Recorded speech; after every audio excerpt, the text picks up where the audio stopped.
I adjusted Ethan's clip-on tie for the fifth time, though I think I was the one more nervous.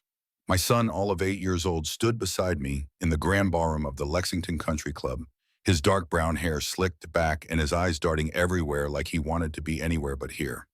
Frankly, so did I. "I don't like it here," he whispered, tugging my sleeve. "Everyone keeps looking at us." I glanced down, giving him a quick, reassuring smile. "Yeah, buddy, I noticed that too." The room was a shrine to wealth: white roses, crystal chandeliers, linen-covered tables arranged in symmetrical perfection, and music so polished it sounded artificial. None of this matched the woman I married 12 years ago. Back then, Samantha Reed was a nurse who used to roll her eyes at rich people's parties. We got married barefoot on a Carolina beach. Now here she was marrying a man who looked like he was auditioning for a luxury car commercial. Logan Barrett, 6'3", bleached teeth, and a wallet fat enough to buy silence. His family ran Barrett Auto Group, a chain of luxury dealerships across 3 states. The Barretts were Lexington royalty: old money, old power, and very little patience for people like me. I used to be Army intelligence. Now I build custom furniture and raise my son. And by the looks we were getting, it was clear which of those facts bothered them most. Near the head table, Samantha laughed at something Logan whispered in her ear. Her dress probably cost more than my truck, and the diamonds dangling from her ears were no doubt part of the new life she traded up for. She looked radiant, polished, cold. Dad, Ethan whispered again, "Can we go soon?" "We will. Just a little longer." He leaned into me. "Mom didn't even say hi. She's busy," I said, keeping my voice steady.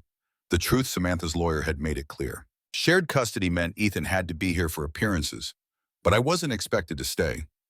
Drop the kid off and vanish, like a pizza delivery. I scanned the room like I used to scan target zones overseas. Old habits. 3 exits, 4 cameras, at least 6 men giving me the kind of stare that said, "You don't belong here." One of them broke formation and approached us. Caleb Warner said, a voice dipped in condescension. I turned and came face to face with Reed Morrison, Samantha's younger brother. Last time I saw him, he was trying to sell crypto to a retirement home. "Reed," I nodded. "Surprised you showed," he said, sipping champagne. "Figured you'd have the decency to skip this one." "Court order," I said, keeping my tone neutral. "Ethan has a right to be here." Sure, sure. Though between us, Logan's already talking about real schools. Private, out of state. The boy deserves opportunity, right? I felt Ethan shrink closer to my leg. Reed's implication wasn't subtle. I didn't make enough. Didn't matter enough. Didn't belong. "Respect is earned," Caleb Reed said. "And sometimes that means stepping aside for someone who can actually provide." Before I could respond, a silver-haired man joined us. Sharp suit, colder eyes. "Ah, the ex-husband," he said without offering a hand. "Charles Barrett, Logan's father." We shook anyway. Have to say I expected someone more substantial. He said it the way someone might evaluate livestock. "I get that a lot," I replied, smiling just enough to keep it civil. More men joined the growing circle. Logan's younger brother, a couple of fraternity pals, all surrounding me like a pack testing its prey. Ethan's fingers locked around mine. I could feel him shaking. "Some men build legacies," Charles said. "Others build coffee tables." "Dad makes great stuff," Ethan cut in, voice trembling but strong. "He built Mom's jewelry box. She still uses it." It was a small truth, one that landed like a slap in that circle of smirks and privilege. Even Samantha had kept the things I'd made, even when she'd discarded the man who made them. The moment was brief. A frat guy named Phillips leaned in drunk on more than champagne. Shame the kid'll grow up thinking that he pointed at me is what a man is. "What truth is that?" I asked, voice low but steady. "That some men just don't measure up." There it was, the raw, unfiltered judgment of a world that believed money equaled value. I bent down and looked Ethan in the eye. "You trust me?" He nodded. "Yeah." "Then we're leaving." I stood, turned to the circle. "Gentlemen, it's been educational," Reed sneered. "Running already. Didn't the Army teach you to stand your ground?" I met his eyes. "The Army taught me the difference between a battle and a war."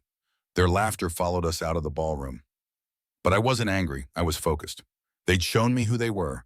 Now I would show them who I am, and what I'm willing to do when someone targets my son. I walked into Grindstone Cafe the next afternoon, the bell above the door giving its usual soft jingle. The place smelled like roasted beans and warm pastries, a small-town charm that usually calmed me down. Not today. My hands itched with the tension that had been building in my chest ever since the wedding. Sarah Lawson was already seated at a corner table, a large coffee in front of her. She looked the same as I remembered from our army days, sharp eyes, no-nonsense posture, and that quiet air of someone who could dismantle you in 3 moves if necessary. Her hair was pulled back tight, not a strand out of place. When she spotted me, she waved me over, but her face wasn't casual. No smile. Just a quick glance to make sure no one was watching. That alone told me this wasn't a social call. I slid into the chair across from her. Sarah, what's going on? She leaned in, voice low but firm. Caleb, you need to listen carefully. This isn't just about a messy divorce or custody drama. Logan Barrett, he's dangerous. I kept my face neutral, but inside my gut twisted. Dangerous how? She slid a manila folder across the table, her hand resting on it, like she wasn't sure she should even let me see it. I opened it anyway. Inside were printouts, news articles, settlement records, police reports, even a few photos. At the top was a headline that made my blood run cold. Local business owner settles sexual harassment lawsuit, no charges filed. Logan's name was all over it. The articles detailed a string of incidents, allegations of misconduct with young women at his dealerships, all buried under NDAs and private settlements. No convictions, no consequences, just checks written and reputations protected. If you like this story, please give me a subscription. I looked up. Jesus. Sarah's voice stayed low-clipped. There's more. He's been asking about Ethan. My stomach dropped. Questions about his schedule, when he gets out of school, what days he's with you, what time he goes to bed when he's with Samantha. I clenched the edge of the table so hard my knuckles went white. You're telling me he's grooming my son? I can't say that outright, Caleb. She said, her tone steady but her eyes full of warning. But in my line of work, when someone with Logan's history starts taking an interest in a kid, you don't wait for a smoking gun. You take action. Ethan's face flashed in my mind, 8 years old, sweet, trusting, and completely unprepared for the kind of evil that could wear $1,000 suit and a fake smile. Why are you bringing this to me, I asked. You could have gone to the cops, Sarah snorted. The Barretts own half this town. The mayor. He's taken campaign donations from Charles Barrett for years. The sheriff's department, Logan sponsors their charity golf tournament every damn summer. You think they're going to open an investigation on whispers and old settlements? I stared at the folder, the weight of it sitting like a brick in my chest. I'm telling you because you're the boy's father, she continued. And fathers don't wait around for someone else to save their kids. I sat back, trying to breathe through the storm that was building in my head. My pulse thudded in my ears. I had been in combat zones where every step could trigger an IED, where every glance might mean an ambush. That feeling, the hyper-awareness, the tightening of every sense, that's exactly what I felt now. Sarah leaned closer. I know you, Caleb. You're not the type to sit on your hands, but you need to be smart. If you act impulsively, they'll chew you up in court. You'll lose Ethan. Her words hit hard. She wasn't wrong, a single bad move, and they'd paint me as the angry, unstable ex-soldier. The bitter ex-husband narrative was already in motion. They'd use it. Hell, they'd planned on it. I'm not going to let them take my son, I said quietly. Sarah's eyes softened for a fraction of a second. Then she nodded, all business again. Good, because I think you're going to need to fight for him, Caleb, and not in a courtroom. The room around us blurred. The sounds of the cafe, murmured conversations, the hiss of the espresso machine faded into the background. All I could hear was my son's voice in my head. Dad, can we leave soon? I don't like it here. I closed the folder, slid it back to her. Keep it, she said. You'll need it. And Caleb, be careful. Logan isn't just some creep with a wandering eye. He's a predator, and predators don't stop. They escalate. I stood up, feeling like I had a live grenade in my hands and no idea when it might go off. Thanks for the warning, I told her, my voice tight. She gave me a sharp nod. Protect your kid, Caleb, and protect yourself. They'll come for you next. I left the cafe with the folder under my arm and my mind racing at 1,000 miles an hour. The weight of it all settled in my chest, a cold, heavy certainty. They weren't just going to humiliate me. They weren't just trying to cut me out of Ethan's life. They were going to hurt my boy. Unless I stopped them first. By the time I pulled into the driveway that evening, the sun had dipped low behind the trees, casting long shadows across the yard. Ethan's bike lay in the grass, his backpack half unzipped on the porch steps. Normal kid stuff. The kind of scene that should have felt safe. But I couldn't shake the cold, crawling sense that it wasn't. Not anymore. I stepped into the house, locking the door behind me out of habit. Ethan's voice called from the living room. Dad, can we work on the birdhouse tonight? Sure thing, buddy, I called back. Just give me a sec. I ducked into the kitchen, grabbed my phone, and sent a quick text to Sarah. They're watching. I know it. Then I sat down across from Ethan at the kitchen table. His math homework was spread out in front of him, fractions and multiplication tables he was supposed to finish by Friday. He looked up at me with those wide, trusting eyes. Hey, I said softly, we need to talk for a minute. Just you and me. His little brow furrowed. Okay, what's wrong? I kept my voice steady, careful. Nothing's wrong, but I need you to remember something really important. If anyone ever comes up to you at school, at the park, anywhere, and says they're here to pick you up, what do? He thought for a moment. I asked them the password. That's right, I nodded. And what's the password? He grinned a little. Crater Lake, for the fishing trip we're going to take someday. I ruffled his hair. Exactly. And what if they don't know the password? I stay with my teacher or Mrs. Patterson until you come get me. That's my man. I smiled, but inside my heart was a fist of ice. We had a plan. We had to. If you like this story, please give me a subscription. The next day, I dropped Ethan off at Lexington Elementary myself. No car line today. I walked him right up to the front door, his hand on his shoulder. His teacher, Mrs. Patterson, smiled politely, but I could see the curiosity in her eyes. Parents didn't usually walk their kids in unless something was wrong. And something was definitely wrong, though I wasn't about to explain it. Have a good day, buddy, I told Ethan as he slipped into the building. I lingered just long enough to see him wave, then turned and scanned the parking lot. That's when I spotted him across the street, leaning casually against a black SUV, sunglasses, coffee cup, Bluetooth in his ear, trying to look like just another businessman on a call, except he wasn't watching the traffic. He was watching the school, and more specifically, he was watching my son. I snapped a picture with my phone and sent it straight to Sarah.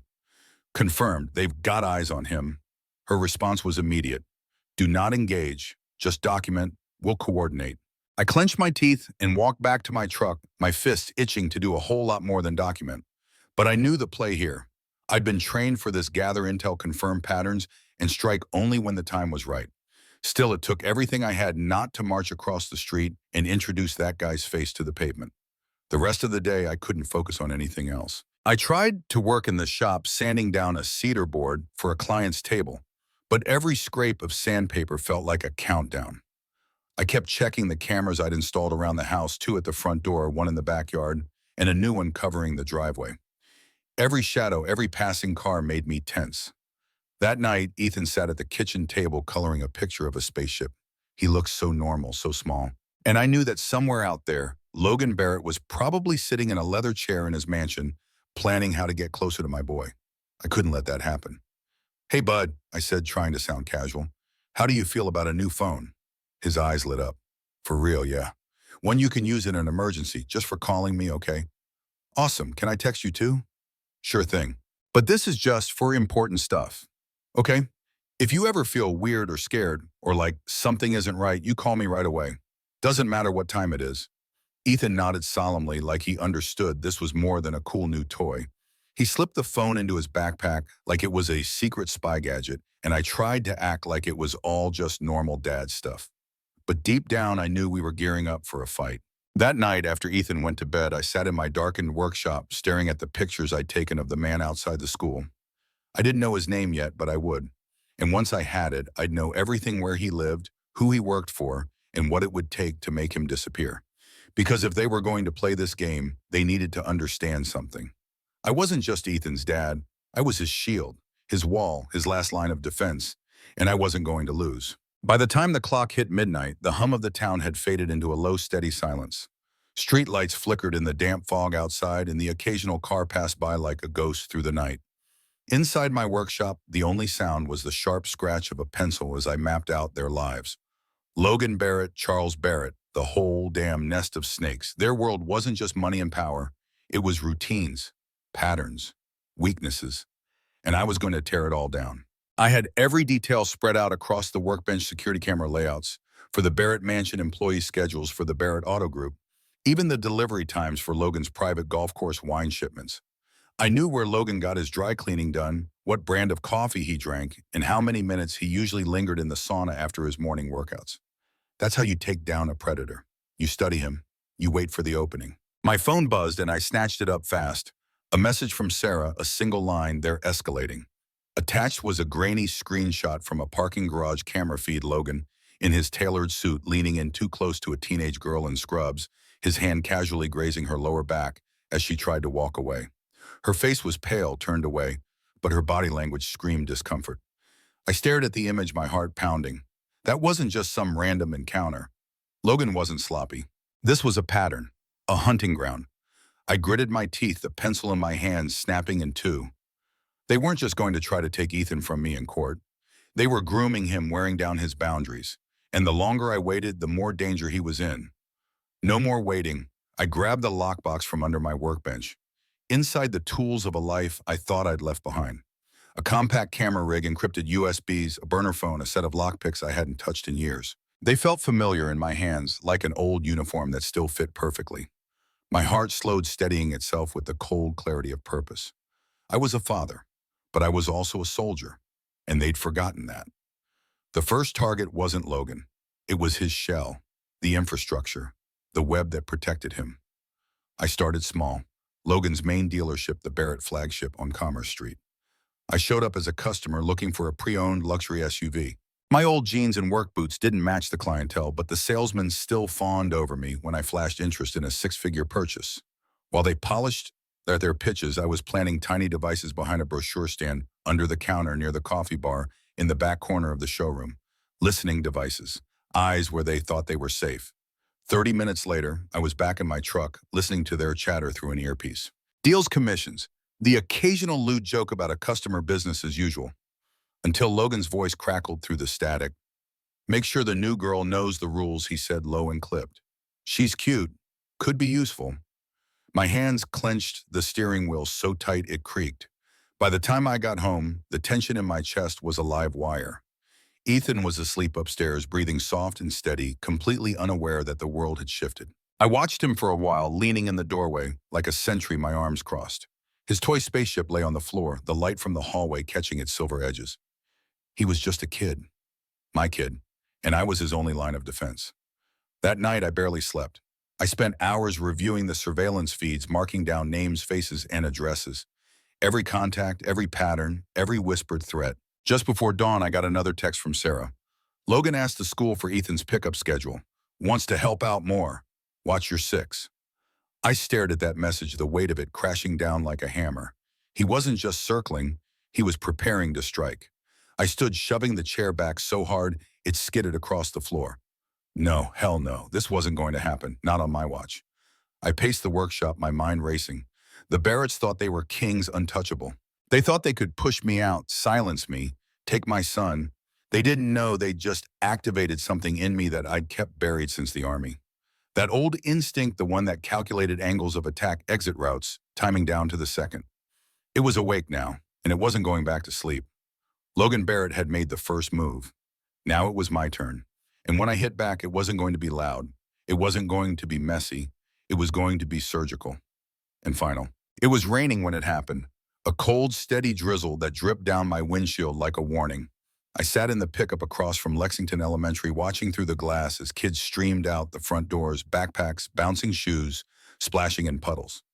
The hum of tires on wet asphalt filled the air. Normal, harmless. That's what it looked like. But my hands were tight on the wheel. My gut told me this was the day. Then I saw him. Logan Barrett's black Escalade pulled up to the curb like it owned the place. The windows were tinted, but I didn't need to see his face to know it was him. The way the vehicle idled too close too long, it was a predator circling the herd, waiting for the perfect moment. Ethan stepped out of the building, his small figure easy to pick out even in the crowd. His head down, holding a folder under one arm. His teacher, Mrs. Patterson, was standing by the doors, waving at parents, completely oblivious to the danger rolling up right in front of her. The passenger window of the Escalade slid down. Logan leaned out, all smiles, as if he belonged there. "Hey there, buddy," he called out, his voice too loud, too friendly. "Ethan, over here. Your mom asked me to pick you up today." My heart stopped. For a split second, I couldn't breathe. The air inside the truck seemed to freeze solid. Ethan hesitated. He looked at Logan, confused, like the wiring in his brain was struggling to catch up to the scene playing out in front of him. His little hands clenched tighter around the folder. That's when I saw it. Logan's hand resting casually on the passenger door, fingers tapping in an impatient rhythm, like a man waiting to scoop up a prize. My son. I was out of the truck before I knew it, boots slamming onto wet pavement, my body moving on pure instinct. I didn't run. That would have given him something. I walked deliberate, steady, a storm wrapped in skin. Hey! I barked, my voice cutting through the drizzle like a gunshot. Ethan's head snapped toward me. Relief flooded his face. He ran to me, clutching my jacket like it was the only safe thing in the world. Logan leaned back, a smirk tugging at the corner of his mouth. His eyes locked on mine, cold and smug, like this had been a test, a game of chess, and he'd just moved his queen into play. Hey, Caleb, he called, voice slick as oil. Just thought I'd help out. Samantha said she was running late. You stay the hell away from my son. I said, my voice low, even but razor sharp. Every word was a knife. Logan's smirk widened. Relax, I was just being neighborly. No need to make a scene. You're making a scene, I said, stepping closer, my body a wall between him and Ethan. My fists clenched tight enough that my nails dug into my palms. He leaned back inside the Escalade, his gaze never leaving mine. You're a hothead, Caleb. That's why Samantha left you, you know. You can't control yourself. Not a good look for a father. I wanted to drag him out of that car, right there in front of the school. I wanted to slam him into the concrete and show him exactly how much of a hothead I could be. But I didn't, because my boy was standing behind me and I wasn't about to give Logan the spectacle he wanted. Instead, I smiled, a tight, deadly thing that didn't reach my eyes. Get the hell out of here, Logan, and don't ever let me catch you talking to my son again. You won't like how that ends. Logan's eyes narrowed, the smirk slipping for the briefest second. Then he rolled up the window, the glass a smooth, dark wall between us. The Escalade peeled away from the curb, tires hissing on wet asphalt, leaving behind the scent of exhaust and something far fouler. I knelt down to Ethan's level, gripping his shoulders. Are you okay? He nodded, but his little face was pale, his eyes wide and scared. Did he touch you? I asked, my voice soft but urgent. Ethan shook his head. No, he said Mom told him to get me. But she didn't, right? No, buddy, she didn't. I took a breath, trying to steady the quake in my chest. You did the right thing, Ethan. You stayed put. You didn't go with him. That's exactly what we talked about. I remembered the password he whispered. He didn't say it. My heart clenched. That's my boy. We drove home in silence, the rain tapping soft against the windshield. When we got there, I locked every door, checked the cameras, and poured myself a cup of black coffee I didn't touch. I sat at the kitchen table watching Ethan do his homework, feeling the storm coil tighter in my chest.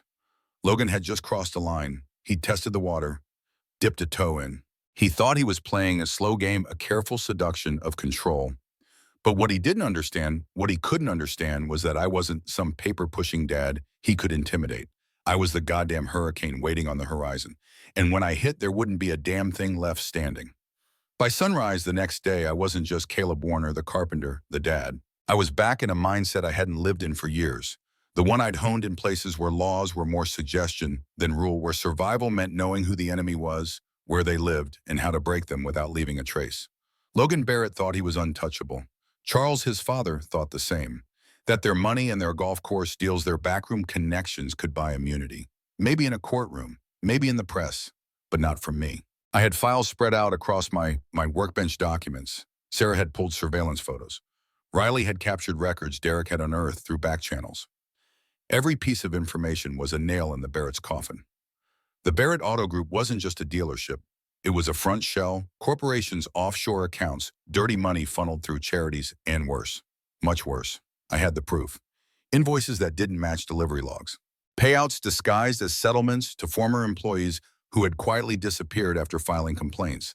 And then there were the pictures, Logan in parking garages with women barely old enough to vote. Logan leaving seedy massage parlors in the middle of the night. Logan always watching, always circling. But the most damning file hit me like a punch to the gut. A photograph. Grainy, taken from a distance, but clear enough. Logan at a playground. His hand resting on the back of a little girl's head. The timestamp, last Saturday. The location, the park 2 blocks from Ethan's school. I stared at that photo, my vision tunneling into a tight black tunnel. My breathing slowed, cold and sharp. This wasn't just about Ethan. Logan had a pattern, a sickness, and the Barrett family had been covering it up for years. Dad Ethan's voice, small and tentative, drifted from the stairs. I turned quickly, snapping out of the darkness. He was in his pajamas, clutching his stuffed bear, his hair a mess of sleep. 8 years old. Still my baby? Hey, bud, I said, forcing calm into my voice. Everything okay? I had a bad dream, he whispered. I crossed the room, kneeling to his level. My hands rested on his shoulders, steady, grounding him. You're safe here. Nothing's going to happen to you, I promise. He nodded, trusting me in the way kids trust their parents completely without question. That trust was sacred, and I'd burn the world down before I let anyone break it. After tucking him back in, I went back to the workshop. The photos, the files, the evidence. I stared at it, all the rage simmering just below the surface, and I made a decision. We weren't playing defense anymore. I grabbed my phone and texted Sarah, Derek, and Riley in a secured thread. Phase 2 begins now. Full throttle. Sarah replied first, understood. Activating contacts. Derek, firewall coming down. Bank accounts next. Riley sending the location ping from Logan's burner phone. He's at the club. Shall I intercept? I stared at the blinking cursor for a beat, then typed, not yet. Let them sweat. Instead, I focused on the bigger picture. Logan was just the face of the beast.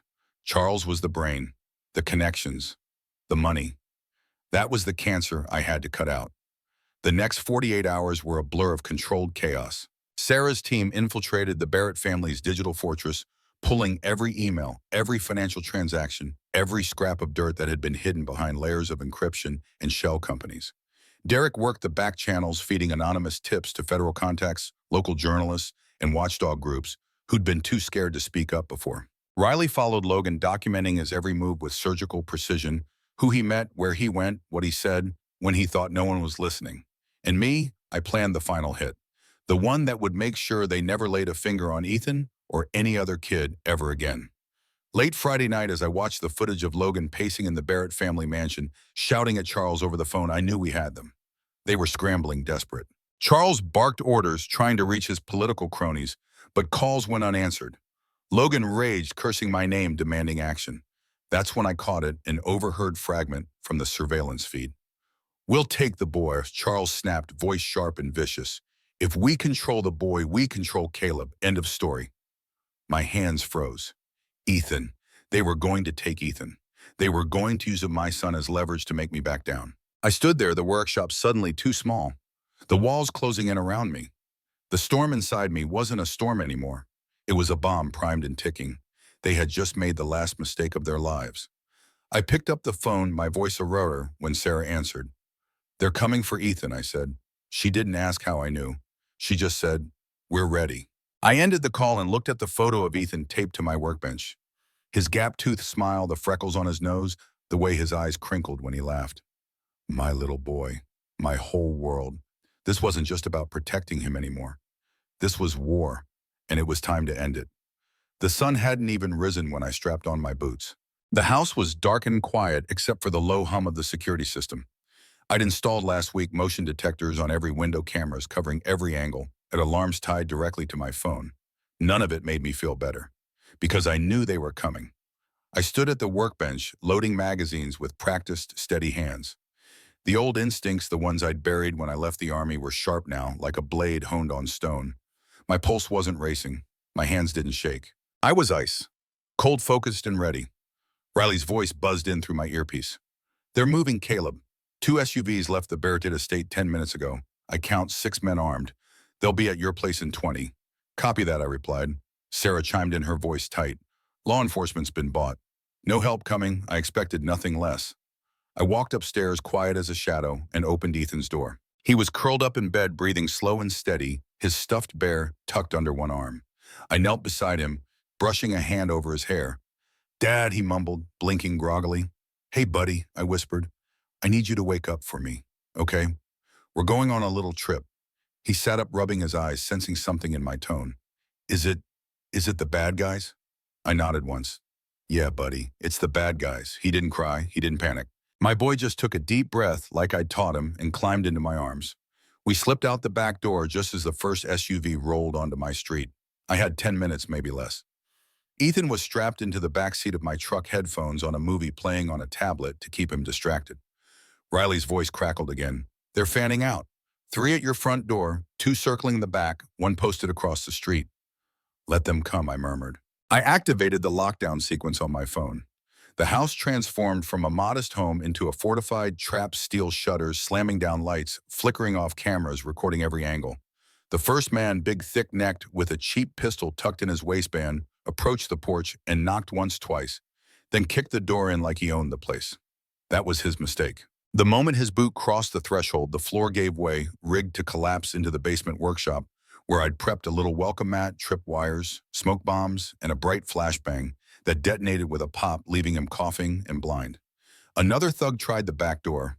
The handle burned red hot when he grabbed it, an old army trick, simple but effective. He howled, dropping his weapon, and that's when the sprinkler system kicked in, disguised, yes, but loaded with a thick, industrial-grade paint that tagged him like a beacon. Two down, Riley reported. They're scrambling. Hold your position, I told him. Let them come to me. The last three made a break for the truck, but I was already in position across the street.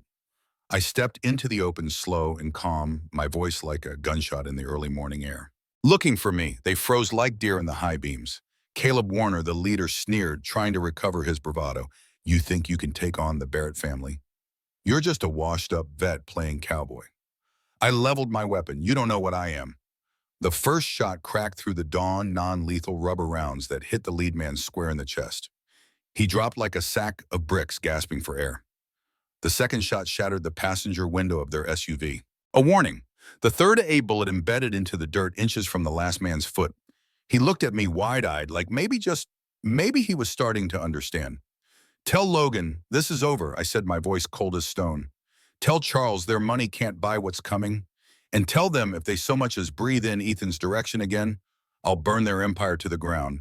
They scrambled back into the SUV, peeling away like rats from a sinking ship. I exhaled slowly, the tension bleeding from my body. Ethan was safe. For now, but I knew this wasn't over. Not yet. I climbed back into the truck and glanced at Ethan in the rearview mirror. Roar. His eyes were wide, but steady. My boy. My fighter. Are they gone, Dad? For now, I said. He nodded once, small and solemn. I turned the key in the ignition, gripping the wheel tight. This wasn't just a skirmish. This was war. And I was done waiting. Tonight we'd go on the offensive. No more warnings, no more games. Logan Barrett wanted a war. He was about to get one. I drove through the night like a man possessed. The highway stretched out ahead, empty and dark, the world outside a blur. In the back seat, Ethan slept, his head resting against a pillow. The flickering glow of his tablet long gone dark. He was safe, at least for now. But I knew the moment I let my guard down, the monsters would crawl back out.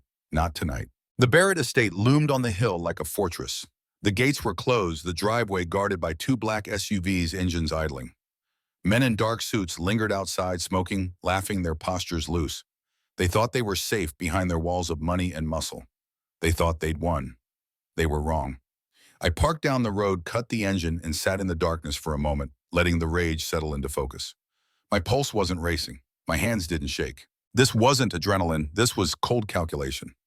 I checked my gear one last time, tactical vest under a dark jacket suppressor, fitted snugly, comms linked to Sarah and Riley.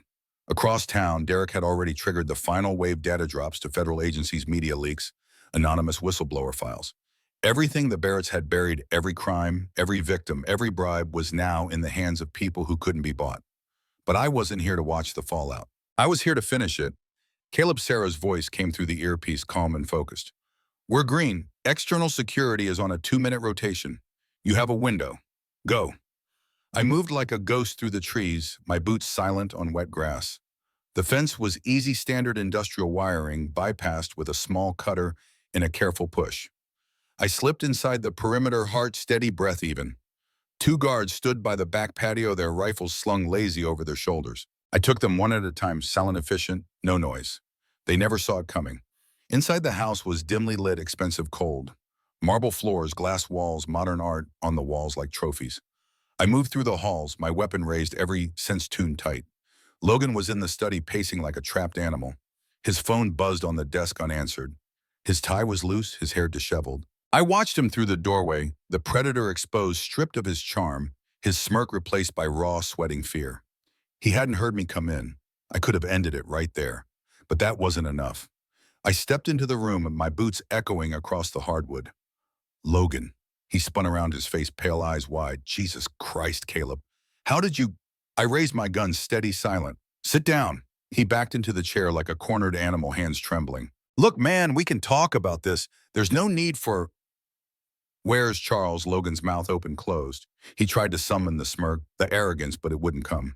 Upstairs, in his office. Please, Caleb, let's just... I cut him off. You sent men to take my son. You threatened my family. You don't get to beg. His face twisted. You think you're some kind of hero? You think this makes you a good man? I stepped closer, the barrel of my weapon just inches from his forehead. No, I'm not a hero. I'm a father. And then I pulled the trigger. Logan slumped forward, the breath rattling out of him, a quiet, pitiful sound. No more words, no more lies. I moved through the house like a storm. Charles was in his office, shouting into the phone, his voice frantic. Get me the governor. I want the state police on this now. He looked up and saw me. The color drained from his face. The phone clattered to the desk. Caleb, let's talk about this. I fired once. The shot snapped through the air, clean and final. Silence. I stood in the middle of the Barrett mansion, my breath slow, the weight lifting off my chest. The war was over. The monsters were dead. Outside, I could hear sirens in the distance, federal agents, local cops, news crews. The fallout was coming, but it wasn't my problem anymore. I wasn't here for justice by the law's definition. I was here for my son. I left the way I came, slipping through the trees as the first blue lights flashed down the driveway. By the time the agencies arrived, the house was quiet. Still the story writing itself, a criminal empire, collapsing from the inside, no one left to tell the tale. Ethan stirred as I pulled back onto the road, his small voice groggy in the dark. Dad, are we safe now? I reached back, ruffled his hair, the weight of the world lifting from my shoulders. Yeah, buddy, we're safe now. And for the first time in months, I let myself believe it. As we drove into the quiet dawn, I knew the price had been high. I wasn't the man I used to be. I never would be again. But my son was alive. He was free. And sometimes that's the only kind of justice that matters.